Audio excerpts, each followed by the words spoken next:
Marcus Thompson adjusted his worn baseball cap as he walked through the gates of Fort Bragg, for the first time in 15 years. The morning sun cast long shadows across the familiar concrete buildings. But everything felt different now. He wasn't the young soldier who had left this place with dreams of glory. Time had carved deep lines around his eyes, and his left leg carried a slight limp from an IED blast in Afghanistan that had ended his military career. The invitation letter crinkled in his pocket as he made his way toward the training facility. Colonel Stevens had been cryptic on the phone, mentioning only that Delta Force was exploring unconventional warfare methods, and that Marcus's unique skill set might prove valuable. What the colonel didn't know was that Marcus had spent the last decade living off the grid in the Montana wilderness, surviving on what he could hunt with nothing but a recurve bow and his wits. The years after his medical discharge had been dark ones. PTSD had gripped him like a vice, making crowds unbearable and sleep elusive. Traditional therapy hadn't worked, and prescription medications only made him feel like a stranger in his own body. It was his grandfather's old bow discovered in a dusty attic that had saved him. The ancient Cherokee who had raised his grandfather had taught traditional archery as a form of moving meditation, and Marcus found that the focus required to draw, aim, and release helped quiet the chaos in his mind. As he approached the main building, Marcus noticed the skeptical glances from passing soldiers. His civilian clothes, faded jeans, flannel shirt, and hiking boots, marked him as an outsider. His long hair, now streaked with gray, was tied back in a simple ponytail. To these elite warriors, he probably looked like just another washed-up veteran chasing past glory. Inside the briefing room, 12 of Delta Force's finest operators sat around a polished table. Their instructor uniforms were crisp, their posture perfect, and their eyes held the cold confidence that came from being the best of the best. At the head of the table sat Colonel Stevens, a man Marcus remembered as a no-nonsense leader who valued results over politics. "Gentlemen," Colonel Stevens began, his voice cutting through the low murmur of conversation, "this is Marcus Thompson. He served with distinction in the 75th Ranger Regiment before his medical discharge. He's here to demonstrate some alternative approaches to long-range engagement." A snicker came from the back of the room. Sergeant Major Rodriguez, a man whose reputation with a rifle was legendary even among Delta Force, leaned back in his chair. "With all due respect, Colonel, we're not exactly hurting for marksmanship expertise around here. What's this guy going to show us that we don't already know?" Marcus felt the familiar tightness in his chest that came with being the center of attention. But he forced himself to remain calm. These men had every right to be skeptical. He was asking them to believe that a piece of wood and string could compete with their precision rifles and advanced optics. Colonel Stevens held up a hand for silence. "Thompson here has been living in the Montana wilderness for the past decade. He's survived entirely off what he could hunt with traditional archery equipment. Park rangers in his area have reported some remarkable feats. Elk taken at distances that shouldn't be possible with a bow, tracking skills that border on supernatural, and a level of fieldcraft that has made him practically invisible to modern surveillance methods." The room grew quieter, but Marcus could still sense the doubt radiating from the assembled operators. These men dealt in facts, in measurable performance, in equipment that could be quantified and relied upon. What he brought to the table seemed primitive by comparison. Captain Williams, a sniper instructor whose cold blue eyes had seen action in 3 different theaters, spoke up. "No disrespect to your hobby, but we're talking about real-world applications here. Our enemies aren't deer. They shoot back. They wear body armor. They use technology that makes hiding damn near impossible. What exactly are you proposing?" Marcus stood slowly, his weathered hands steady despite the attention focused on him. "I'm not here to replace what you do," he said quietly.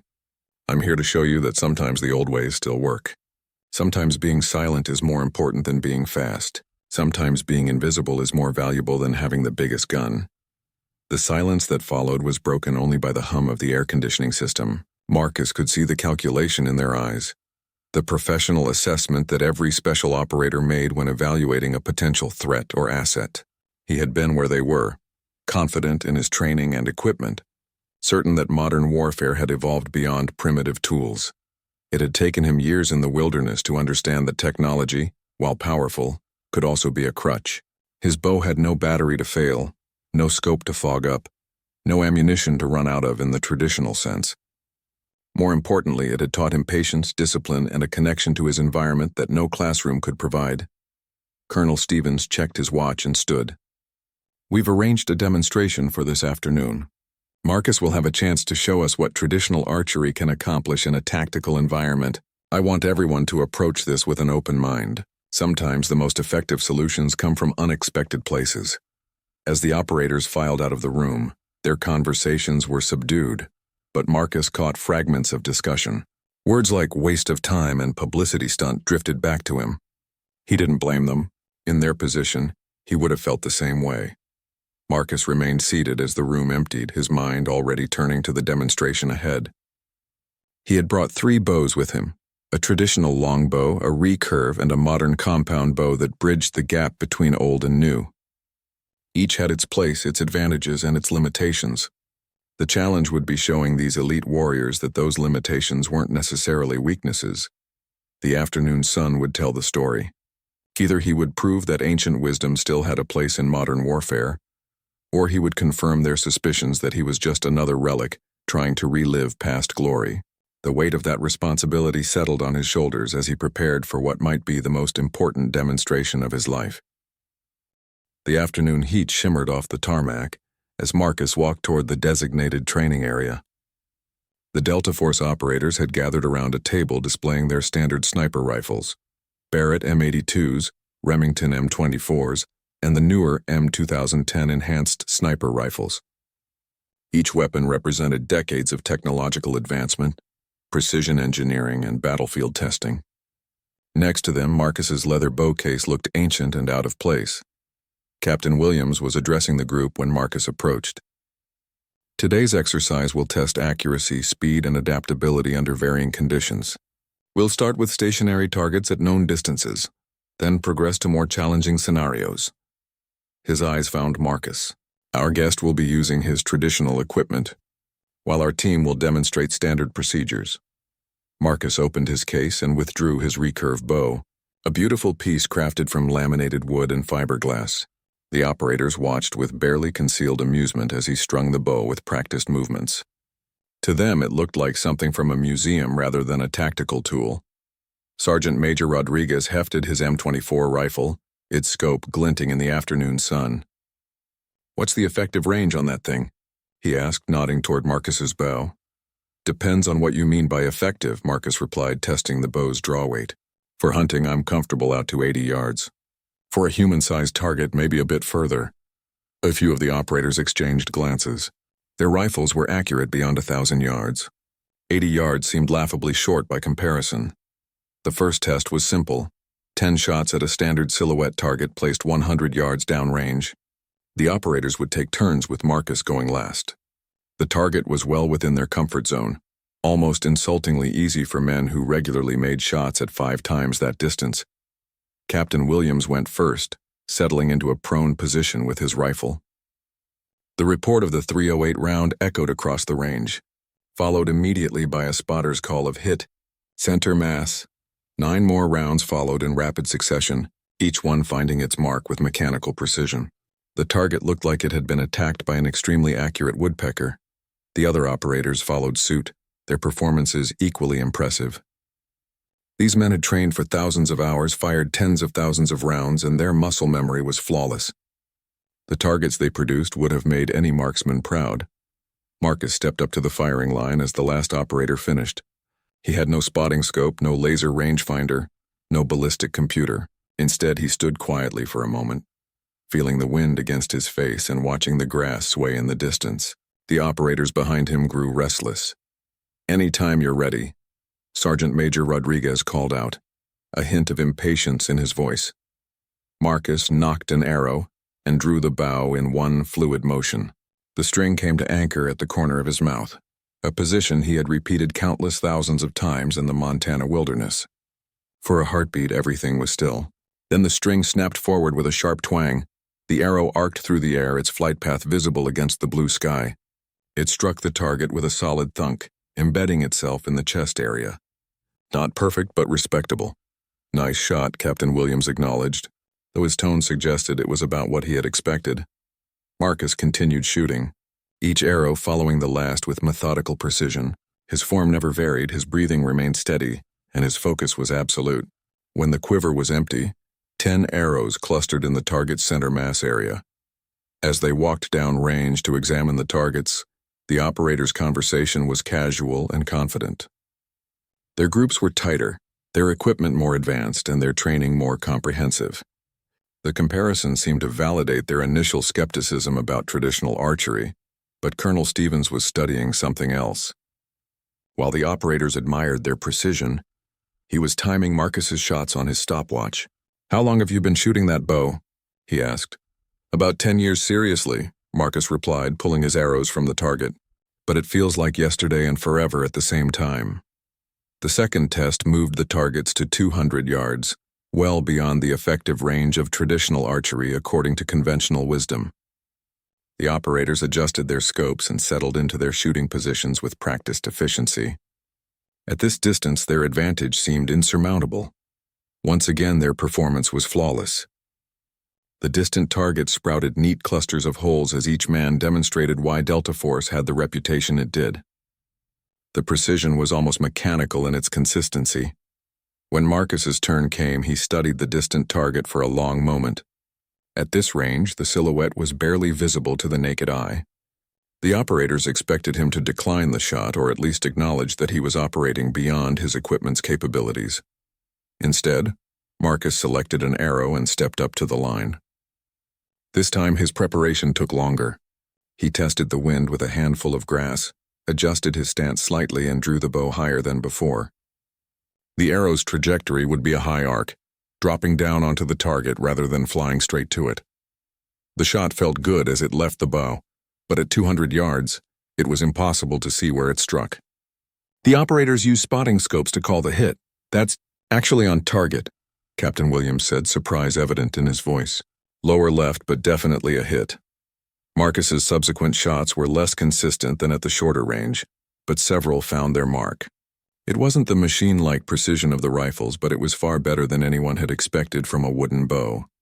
As they prepared for the third test, the mood among the operators had shifted slightly. The condescending amusement was gone, replaced by professional curiosity. Marcus might be using primitive equipment, but he was clearly not a novice. The final challenge of the day was announced by Colonel Stevens. "Moving targets at unknown distances. You'll have 30 seconds to engage each target as it appears.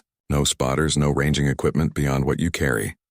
This was where modern equipment truly shined. The operators' scopes had built-in rangefinders. Their rifles were zeroed for multiple distances, and their training had prepared them for exactly this type of engagement. Marcus watched as the first target appeared from behind a berm, moving laterally across the range at approximately 150 yards.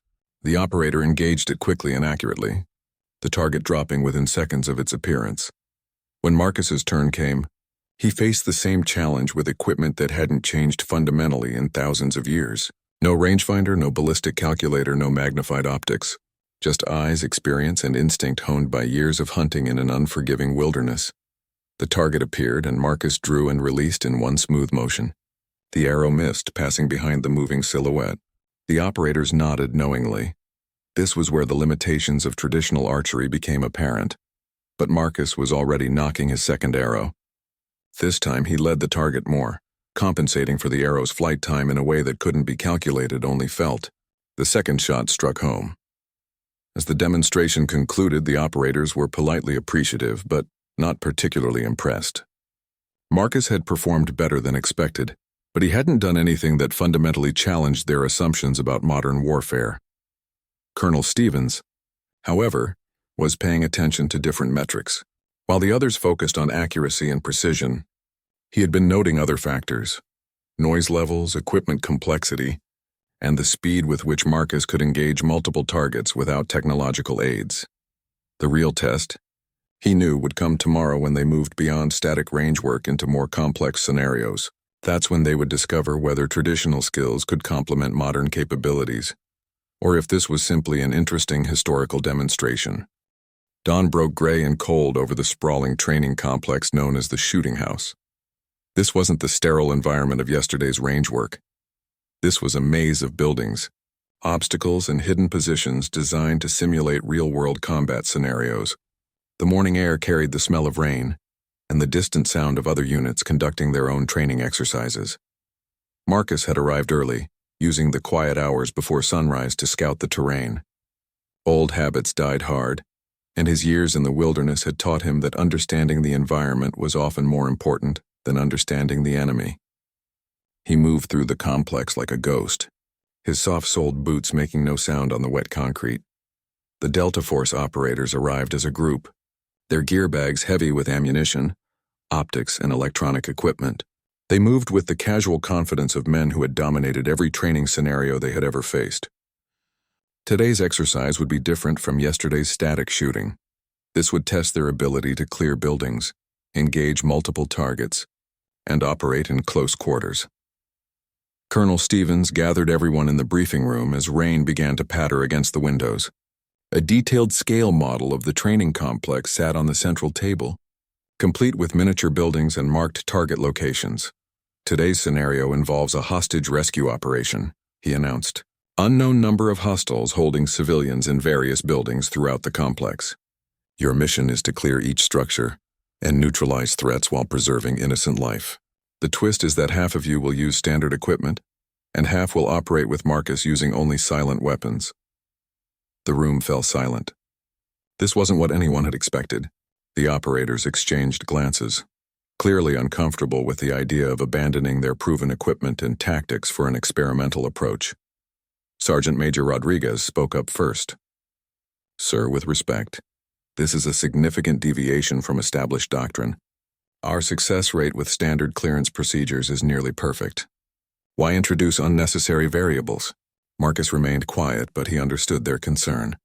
These men had trained extensively with their weapons, developed muscle memory, and built trust in their equipment through countless repetitions.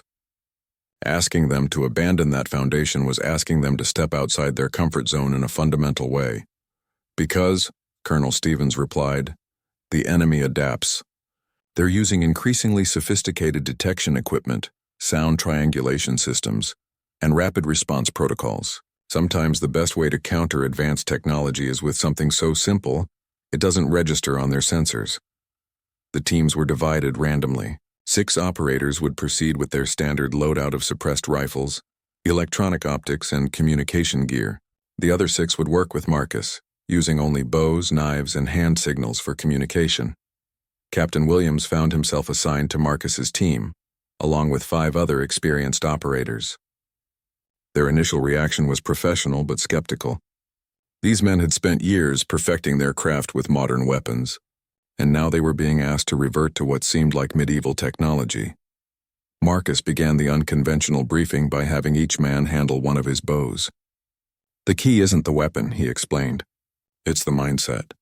A bow forces you to get closer, to be more patient, to think 3 moves ahead. Every shot has to count because you can't spray and pray. The first building loomed ahead of them 30 minutes later. Intelligence suggested 2 hostile targets and 1 civilian inside the 2-story structure. The standard team would approach from the front using established room-clearing techniques. Marcus's team would infiltrate from the rear. Watching the standard team work was like observing a precision machine. They moved with practiced efficiency, each man knowing exactly where the others would be at every moment. Their suppressed weapons whispered rather than roared, but in the electronic environment of modern warfare, even suppressed gunfire created detectable signatures. Marcus's team moved differently. They flowed rather than advanced, each step deliberate and silent. The operators, despite their initial skepticism, found themselves adapting to the patient rhythm that bow hunting required. There was something almost meditative about the deliberate pace. The rear entrance was secured with a simple door lock that Captain Williams bypassed in seconds. Inside, the building was dark and maze-like, with furniture and partitions creating multiple hiding spots and angles. This was where the limitations of archery would become apparent. In close quarters, the bow's longer length and draw requirements would be problematic. But Marcus had anticipated this. From his pack, he produced a compact recurve bow, barely 3 feet long when strung. It looked almost toy-like compared to the full-sized hunting bow he had used the day before, but it was designed specifically for confined spaces. The first target appeared around a corner, A pop-up silhouette representing a hostile with a weapon. The operator nearest to it started to move, then stopped as Marcus flowed past him like water. The small bow came up, the string snapped, and the target dropped with barely a whisper.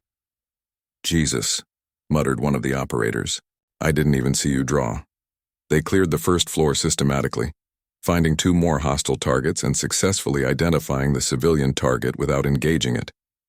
The arrows were recovered as they moved, leaving no evidence of their passage except for small holes in cardboard. Upstairs, they encountered their first real challenge. 2 targets appeared simultaneously at opposite ends of a hallway, forcing the team to split their attention. With rifles, this would have been a simple matter of 2 operators engaging 2 targets. With bows, it required more coordination. Marcus took the left target while Captain Williams, now armed with a borrowed bow, engaged the right. Both shots flew within a second of each other, and both found their marks. The precision required was significantly higher than with firearms, but the silence was absolute. Meanwhile, the standard team was making excellent time through their building, their familiar weapons and tactics allowing them to clear rooms with mechanical efficiency. Their completion time would likely be faster, but Marcus's team was learning that speed wasn't always the most important metric. As they exited the first building, both teams regrouped to compare notes. The standard team had completed their clearance in 12 minutes with perfect target identification.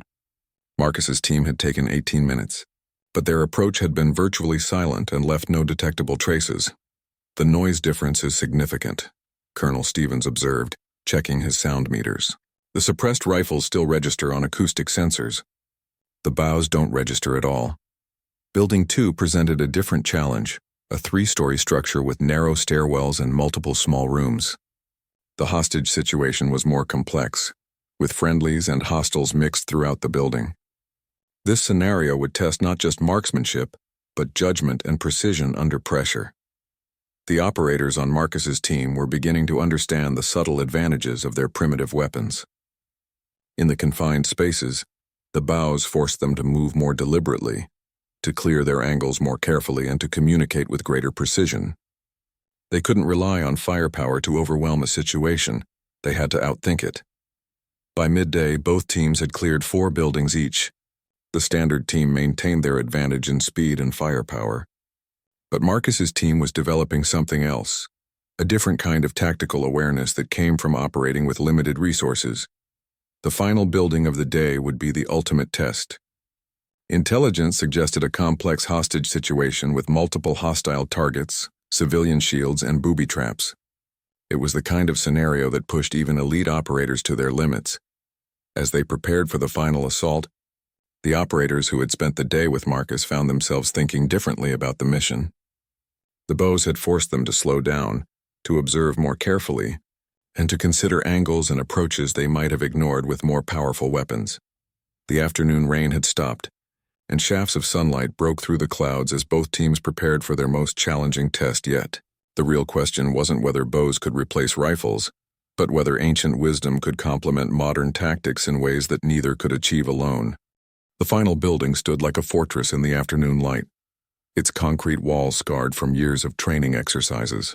This structure was different from the others, larger, more complex, and designed to challenge even the most experienced operators.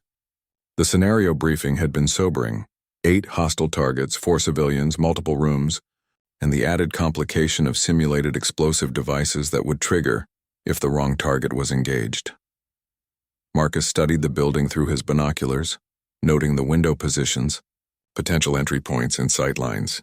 Beside him, Captain Williams and his team did the same, their perspectives now shaped by hours of working with traditional weapons. The morning's skepticism had evolved into professional curiosity, and in some cases, genuine respect for the ancient art of archery. "The standard rules don't apply here," Marcus explained to his team as they huddled behind a concrete barrier. "With rifles, you might stack up and push through with overwhelming firepower. With bows, we have to be smarter. Every shot has to be perfect because we don't get second chances." The standard team was already moving toward their assigned entry point, their suppressed rifles ready, and their electronic equipment humming quietly.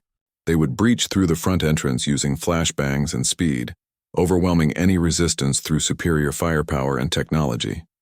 Marcus's team would take a different approach entirely. They had identified a service entrance on the building's eastern side, partially concealed by overgrown vegetation. The approach would be slower, more deliberate, and would require them to clear the building room by room without the luxury of rapid engagement. As they moved toward their entry point, Marcus noticed how the operators had adapted their movement to accommodate their new weapons. Instead of the aggressive, angular movements typical of modern CQB, they flowed more naturally, their steps quieter and their breathing more controlled. The bows had forced them to develop patience. The service door was unlocked, leading into a narrow utility corridor lined with pipes and electrical conduits. The space was cramped, barely wide enough for a man to move through with a full-sized bow. Marcus switched to his compact recurve, its shorter length allowing for easier manipulation in tight quarters. The first challenge came immediately. The corridor split into two directions, and thermal imaging from outside had indicated targets in both directions. With rifles, they could have split into two teams and cleared both paths simultaneously. With bows, the mathematics were different. They needed more time and coordination. Captain Williams had proven to be a natural archer, his military precision translating well to the demands of traditional marksmanship. He took point for the left corridor while Marcus cleared the right. The other operators provided security and backup, their own borrowed bows ready but their confidence still building. Marcus's corridor led to a kitchen area where intelligence suggested two hostile targets were holding a civilian. Through a small window in the door, he could see the scenario laid out. Two armed figures in tactical gear positioned on opposite sides of a female civilian in business attire. The angles were challenging, requiring precision that left no margin for error. The door opened silently on well-oiled hinges. Marcus's first target was partially concealed behind a kitchen island, only his shoulder and head visible. A rifle shot might have punched through the intervening material, but an arrow needed a clear path. Marcus waited, controlling his breathing, until the target shifted position and exposed more of his torso. The arrow flew true, striking the cardboard target in the center of mass. Before the first target had even finished falling, Marcus was already drawing his second arrow. The remaining hostile had reacted to his partner's elimination, turning toward the threat which gave Marcus the clear shot he needed. 2 arrows, 2 targets, and the civilian remained unharmed. The entire engagement had taken less than 10 seconds and produced virtually no sound beyond the whisper of arrows in flight. Meanwhile, Captain Williams was discovering the unique challenges of bow combat in confined spaces. His target was positioned at the end of a narrow hallway, but between them was a civilian who kept moving unpredictably. With a rifle, he might have taken a risky shot, trusting in his marksmanship to thread the needle. With a bow, the stakes felt different, more personal, more consequential. He waited, arrow nocked and ready, until the civilian moved clear. When the shot came, it was perfect, the arrow striking the hostile target dead center while the civilian remained unaware of how close they had come to danger. The building's upper floors presented even greater challenges. The stairwell was narrow and exposed, offering limited cover and multiple angles of attack. Intelligence indicated at least 3 hostile targets on the second floor, positioned to cover the stairs in any conventional approach. This was where Marcus's wilderness experience proved invaluable. Instead of charging up the stairs into a prepared ambush, he led his team through a maintenance shaft that provided access to the second floor from an unexpected angle. The route was cramped and uncomfortable, requiring them to army crawl through ductwork while carrying their weapons, but it positioned them behind the enemy's prepared positions. They emerged into a bathroom that connected to the main hallway through a frosted glass door. Through the translucent barrier, they could see the shadowy figures of hostile targets positioned to ambush anyone coming up the stairs. The targets were alert and ready, but they were watching the wrong direction. The engagement that followed was swift and decisive. 3 arrows flew within the span of 2 seconds, each finding its mark with surgical precision. The hostile targets never knew what hit them. Their attention focused entirely on the empty stairwell they were supposed to be guarding. As Marcus's team cleared the upper floors, they could hear the distinctive sounds of the standard team's assault echoing through the building. Flashbangs detonated with sharp cracks. Suppressed gunfire provided a steady whisper of violence, and orders were shouted over tactical radios. It was efficient, overwhelming, and effective, the sound of modern warfare at its finest. But it was also loud enough to alert every hostile in the building to exactly where the assault was coming from. The enemies who weren't immediately engaged began repositioning, setting up secondary ambushes and preparing contingency plans. The speed of the standard assault was creating its own complications. The final room on the second floor contained the most complex scenario yet. 2 hostiles holding 2 civilians in what appeared to be an office space. The targets were positioned so that engaging one would potentially put a civilian at risk from the other. It was a puzzle that required not just marksmanship, but tactical thinking and perfect coordination. Marcus positioned himself at one angle while Captain Williams took another, their fields of fire carefully calculated to avoid any possibility of hitting the wrong target. The timing had to be perfect. Both arrows would need to fly simultaneously to prevent either hostile from retaliating against their civilian shield. "On my mark," Marcus whispered, his voice barely audible even in the silence. Both men drew their bows, the ancient ritual of preparing for a shot suddenly feeling like the most natural thing in the world. 3, 2, 1, mark. Both arrows flew as one, crossing paths in the center of the room before finding their respective targets. The hostile figures dropped instantly, and the civilians remained unharmed and unaware of the split-second timing that had just saved their lives. As they prepared to clear the third floor, word came over the radio that the standard team had completed their portion of the building. Their time was impressive. 12 minutes for a complex clearance with perfect target identification and 0 civilian casualties. It was a textbook example of modern special operations at their finest. Marcus's team still had work to do, but they had already proven something important. The ancient art of archery could hold its own in the modern battlefield, not by replacing advanced technology, but by complementing it in ways that no one had fully appreciated before this exercise. The real test, however, was yet to come. The third floor contained the most challenging scenario of all, and it would determine whether traditional skills could truly earn a place alongside the cutting-edge capabilities of America's elite warriors. The third floor of the building held the day's ultimate challenge, and as Marcus's team prepared to ascend the final stairwell, the weight of the moment settled over them. Intelligence reports indicated a barricaded command center where the remaining hostile targets had taken their final stand, using the building's most defensible position and the last civilian hostages as shields. The stairwell to the third floor was a kill zone by design, narrow, exposed, and covered by multiple firing positions from above. Any conventional assault would be costly and dangerous even with the best equipment and training. The standard team had wisely bypassed this area, choosing to complete their assigned objectives rather than risk casualties in what was essentially a suicide charge. Marcus studied the tactical problem with the patience of a hunter who had learned that the most difficult prey required the most careful approach. The wilderness had taught him that sometimes the direct path was the wrong path, and that victory often belonged to whoever could think most creatively about seemingly impossible challenges. "There's another way up," he said quietly, pointing to a maintenance ladder that ran up the exterior wall, partially concealed by an architectural feature. "It leads to a service access on the roof. From there, we can rappel down to the third-floor windows." Captain Williams looked skeptical. "That's a lot of exposure and we'd be silhouetted against the sky. Plus, how do we carry the bows while rappelling?" Marcus smiled for the first time that day. That's where being old-fashioned becomes an advantage. Native American warriors often attacked from directions their enemies thought impossible. They understood that the best tactics come from thinking like your prey instead of like your weapon. The climb to the roof was treacherous, each operator moving slowly and deliberately with his bow slung across his back.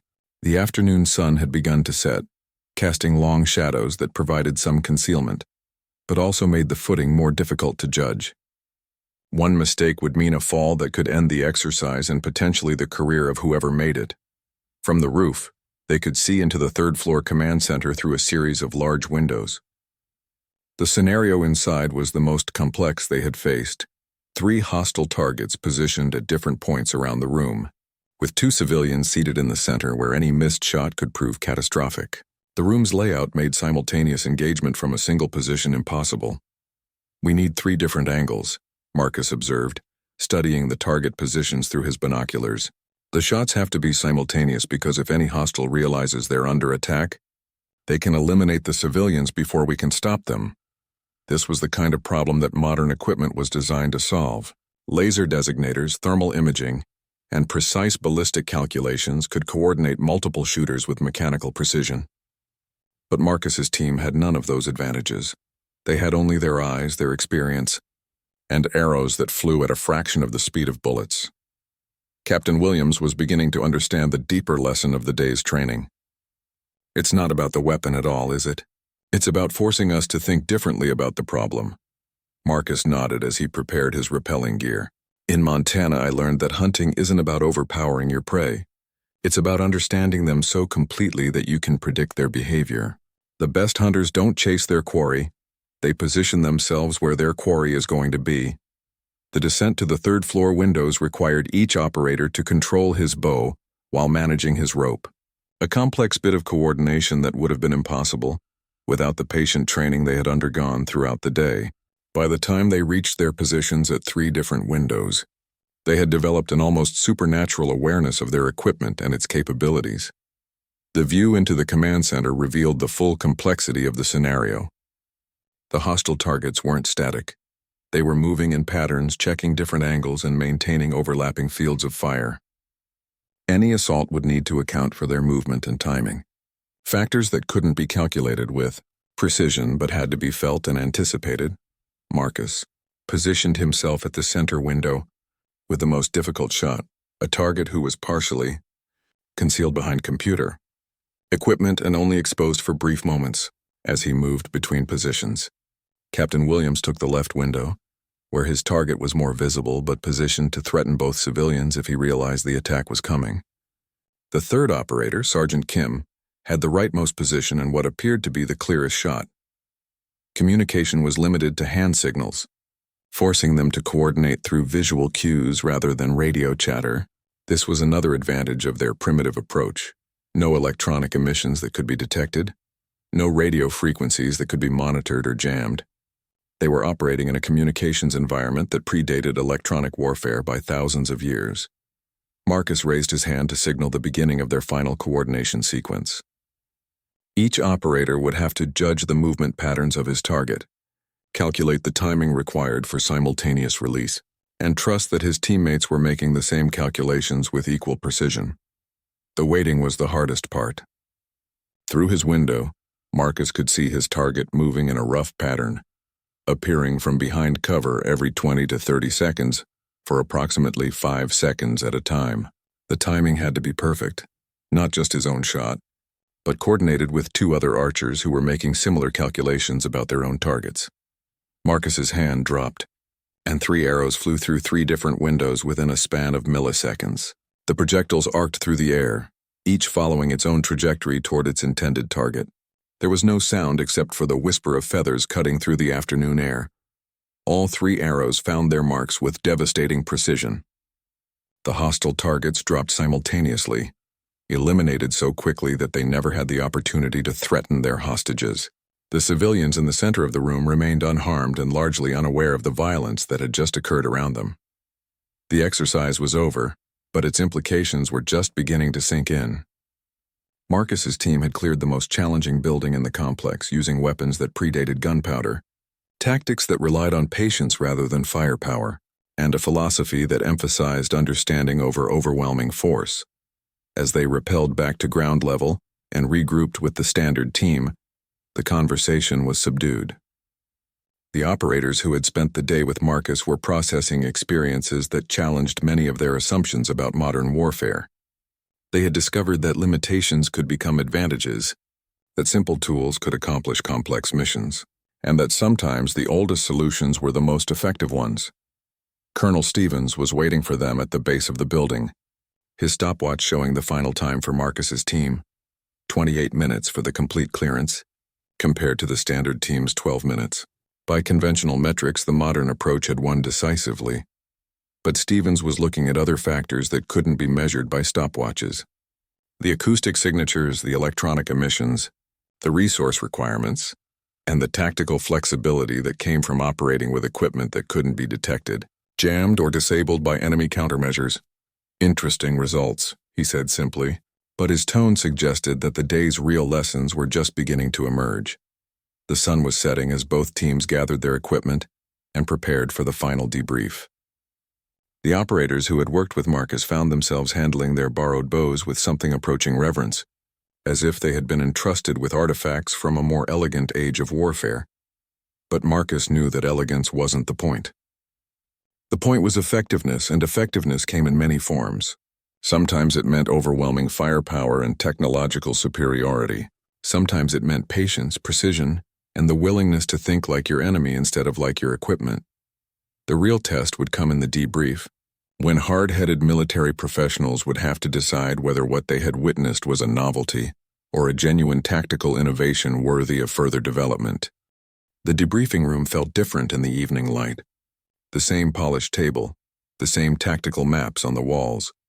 But the atmosphere had shifted dramatically from the morning's skeptical tension.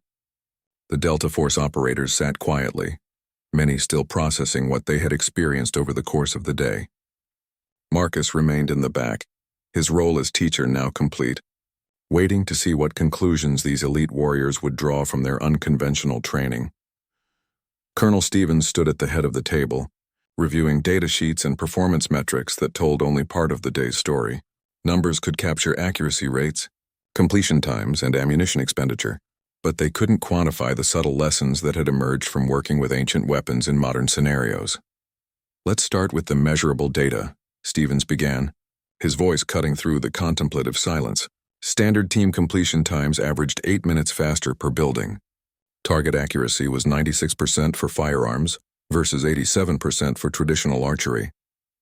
By conventional metrics, modern equipment and tactics performed as expected. Sergeant Major Rodriguez nodded, vindicated in his initial skepticism. The numbers support established doctrine.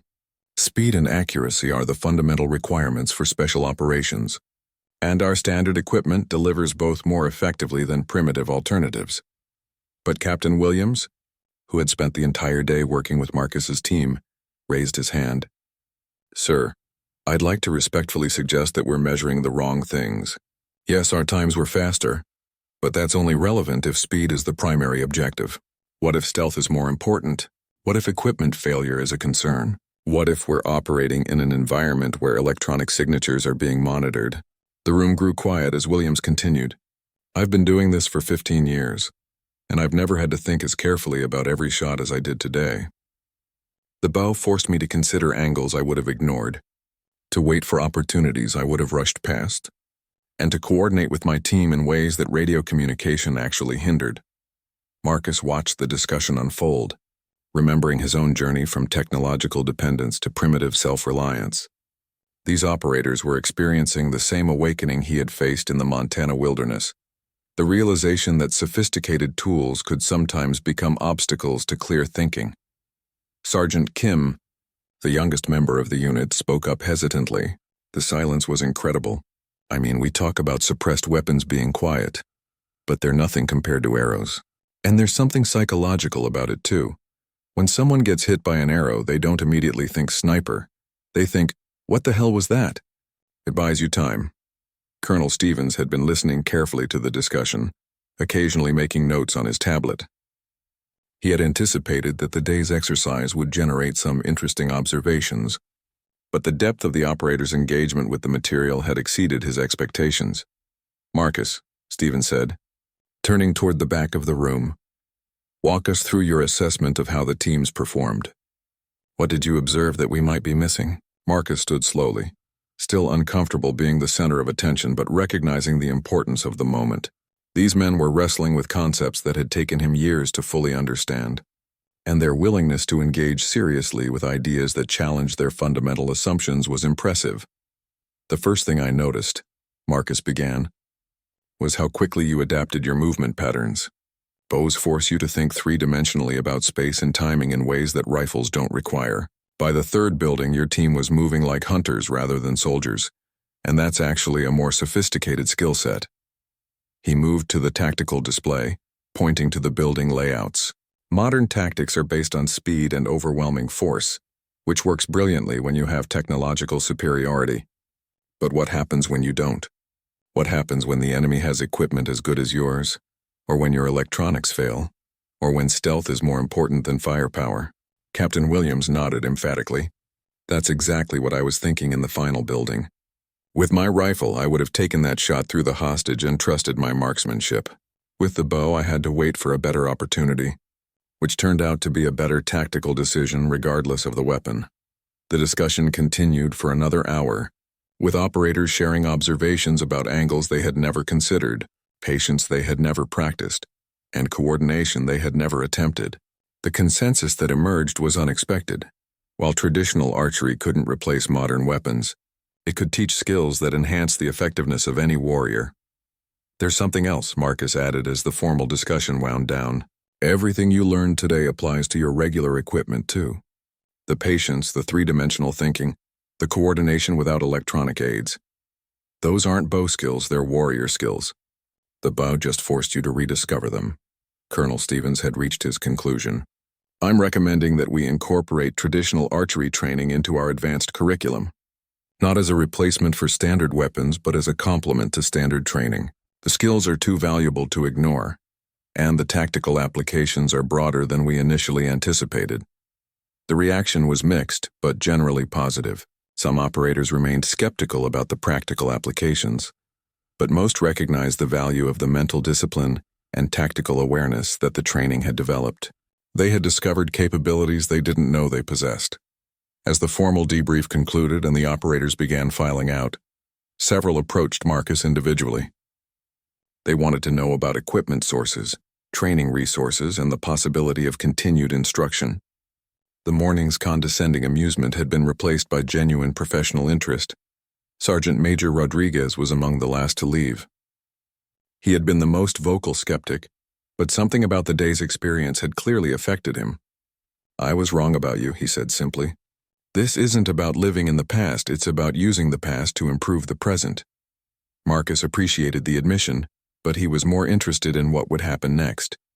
The real test wouldn't be whether a few operators had learned something interesting, but whether the military institution could adapt its thinking to incorporate lessons that challenged conventional wisdom.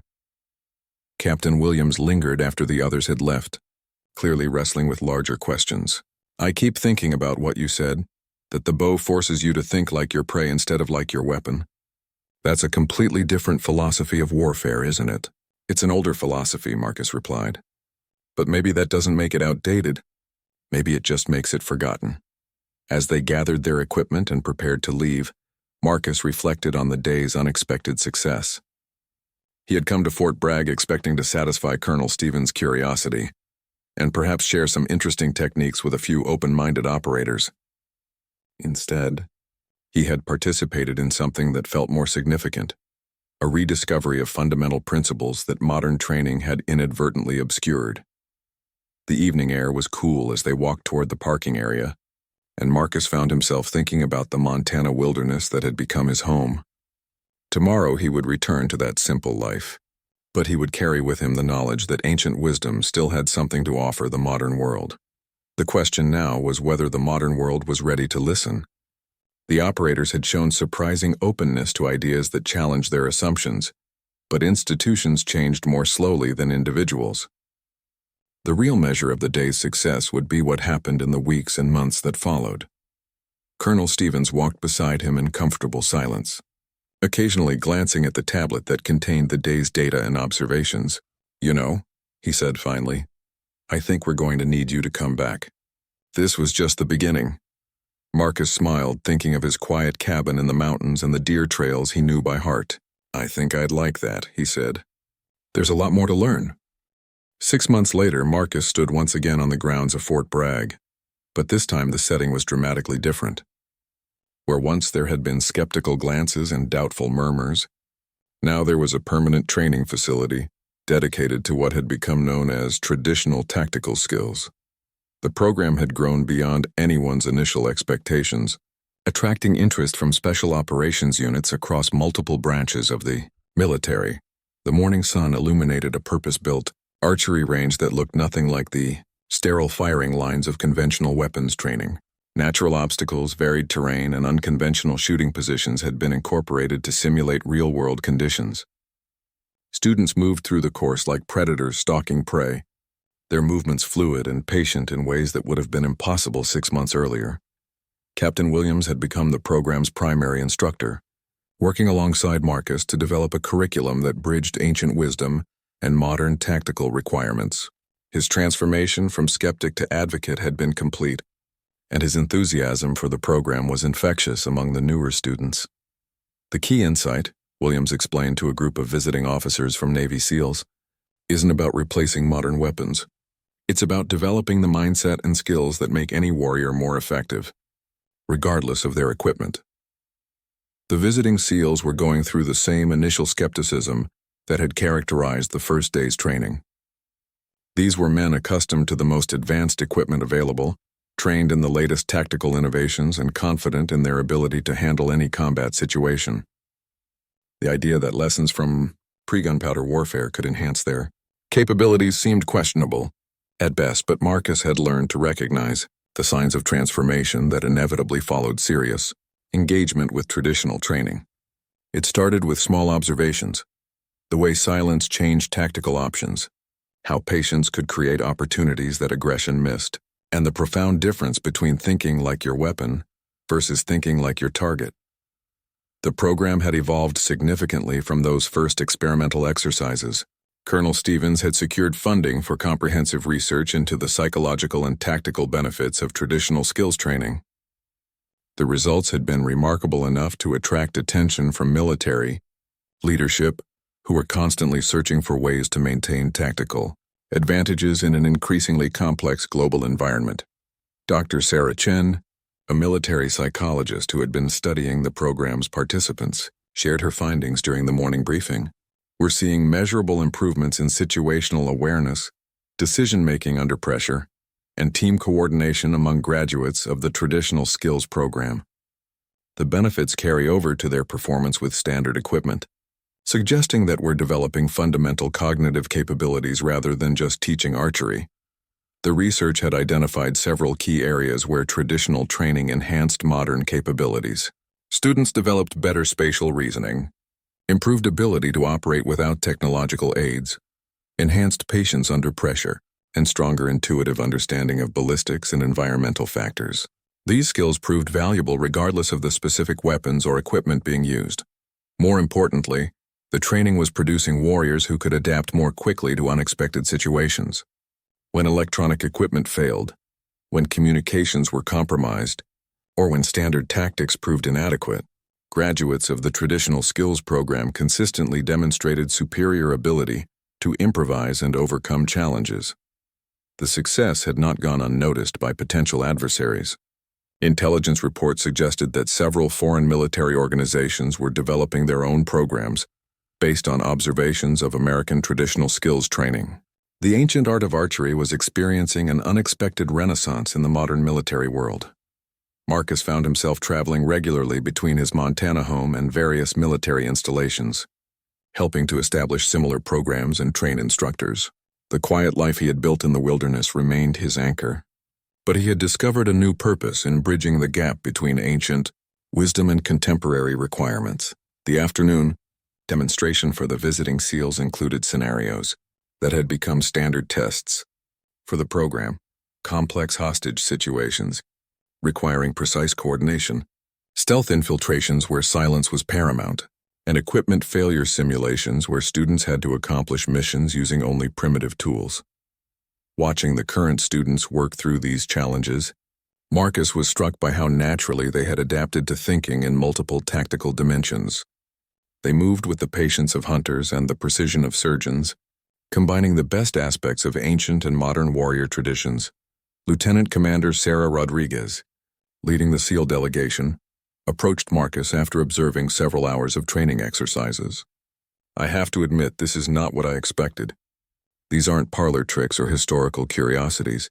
These are genuine tactical capabilities that could save lives in real operations." Marcus nodded, remembering his own journey from skeptic to advocate. The hardest part for most people is letting go of the assumption that newer is automatically better. Sometimes the oldest solutions are the most elegant, because they've been tested by thousands of years of practical application. The conversation was interrupted by an urgent message for Colonel Stevens. A real-world situation had developed that required immediate deployment of a small special operations team, and the mission parameters made it an ideal test case for the skills developed in the traditional training program. Intelligence indicated a hostage situation in a facility where the hostage-takers were using sophisticated electronic surveillance and detection equipment. Any conventional assault would be detected long before the team could reach their targets.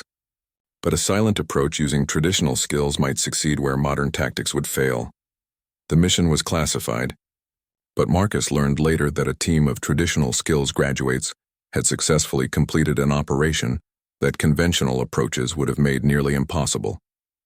The silence and stealth capabilities they had developed through archery training had proven decisive in a real-world scenario where lives hung in the balance.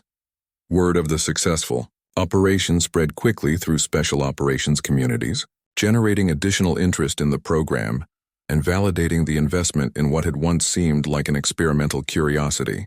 Ancient skills had proven their worth on the modern battlefield. As the day concluded and the visiting officers prepared their reports, Marcus reflected on the unexpected journey that had brought him from the isolation of the Montana wilderness to the cutting edge of military training innovation. The skills that had helped him survive and heal in the mountains were now helping America's elite warriors enhance their own capabilities. The program had grown beyond his wildest expectations, but its core principles remained the same ones he had discovered during his darkest period after leaving the military: patience, precision, awareness, and the understanding that the most sophisticated solutions often emerged from the simplest tools and clearest thinking. Colonel Stevens found him as the sun was setting over the training complex. "We've received authorization to expand the program to include allied military units. The British SAS wants to send a team for training, and the Australians are asking about establishing their own facility." Marcus smiled, thinking of the quiet cabin waiting for him in Montana and the deer trails that would be showing the first signs of autumn when he returned. "It's been quite a journey from that first day when everyone thought I was just some crazy mountain man with an old bow. The crazy mountain man who reminded us that the most important weapon any warrior carries is between his ears," Stevens replied. "I'd say that was a lesson worth learning." As Marcus packed his equipment and prepared for the drive back to his mountain home, he carried with him the satisfaction of knowing that ancient wisdom had found its place in the modern world. The skills that had sustained warriors for millennia continued to have value, not as relics of the past, but as foundations for the future.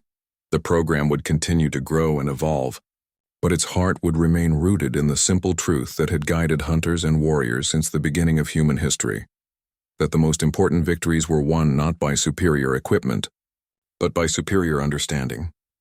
In a world increasingly dominated by technology, that was a lesson more valuable than ever.